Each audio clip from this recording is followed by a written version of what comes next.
মার্কিন president Donald Trump ইরানকে Hormuz প্রণালী খুলে দেওয়ার জন্য শেষবারের মতো 48 ঘন্টা সময়সীমা দিয়েছেন। তিনি হুঁশিয়ারি দিয়েছেন, নির্ধারিত সময়ের মধ্যে দাবি মানা না হলে ইরানের উপর নরক নেমে আসবে। নিজের সামাজিক যোগাযোগ মাধ্যম ট্রুথ সোশ্যালে পোস্টে ট্রাম্প লিখেছেন, মনে আছে আমি ইরানকে একটি চুক্তিতে আসার অথবা হরমুজ প্রণালী খুলে দেওয়ার জন্য 10 দিন সময় দিয়েছিলাম। এখন সময় শেষ হয়ে আসছে, আর মাত্র 48 ঘন্টা বাকি, এরপর তাদের উপর নরক নেমে আসবে। হরমুজ প্রণালী দিয়ে বিশ্বের মোট জ্বালানি তেলের 1/3 পরিবাহিত হয়।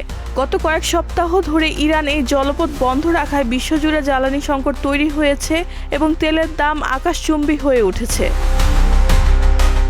পেন্টাগন সূত্র জানা গেছে, 48 ঘন্টা সময়সীমা পার হওয়ার পর ইরান যদি তাদের অবস্থান থেকে সরে না আসে, তবে মার্কিন বাহিনীর বড় ধরনের সামরিক পদক্ষেপ নিতে পারে। এই হুমকি যুদ্ধ পরিস্থিতিকে চূড়ান্ত সংঘাতের দিকে ঠেলে দিচ্ছে বলে আন্তর্জাতিক পর্যবেক্ষকরা মনে করছেন। রেহানা বেগম, প্রজন্ম 24।